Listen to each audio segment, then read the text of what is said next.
Face à la propagation du coronavirus, soyons simples, basiques. Bonjour. Désolé pour la qualité sonore, ce texte est enregistré depuis un appartement sur un téléphone, confinement oblige. Vous trouvez qu'on cède à la psychose? Ok.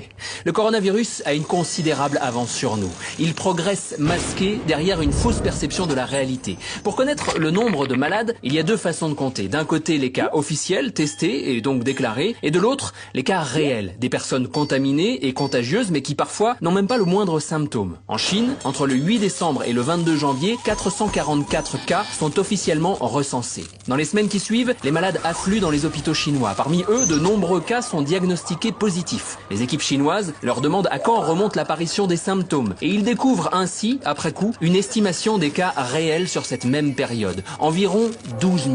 27 fois plus que les cas officiels. Voilà l'avance que le virus a sur nous. Vous pensez que c'est spécifique à la Chine? Erreur. En France, il n'y a aucun dépistage systématique de l'ensemble de la population. Le nombre de cas réels est nécessairement considérablement supérieur aux cas officiellement dépistés. Ce n'est pas un complot, juste une réalité. Partant de là, à chacune de nos sorties, nous jouons le jeu du virus. Car le Covid-19 ne se propage pas tout seul. Il voyage avec nous, même sans symptômes, et se répand par nos interactions sociales. Chaque personne contaminée peut infecter 2 à 3 individus, soit presque le double d'une grippe classique. Gardons ça en tête et revenons aux chiffres. 20% des cas nécessitent une hospitalisation, 5% une place en unité de soins intensifs et environ 2,5% une aide très intensive. Aujourd'hui, en France, nous disposons de 5000 lits de réanimation et 7364 lits dans les unités de soins intensifs. Et nous ne parlons même pas du personnel nécessaire pour administrer ces soins. Entre le 24 janvier et le 14 mars, 4500 cas officiels ont été confirmés,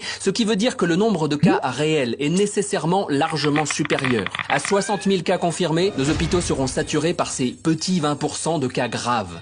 Concrètement, cela veut dire plus de lits disponibles et un dilemme terrible pour les personnels hospitaliers, devoir choisir qui soigner. Donc, qui maintenir en vie et qui laisser mourir?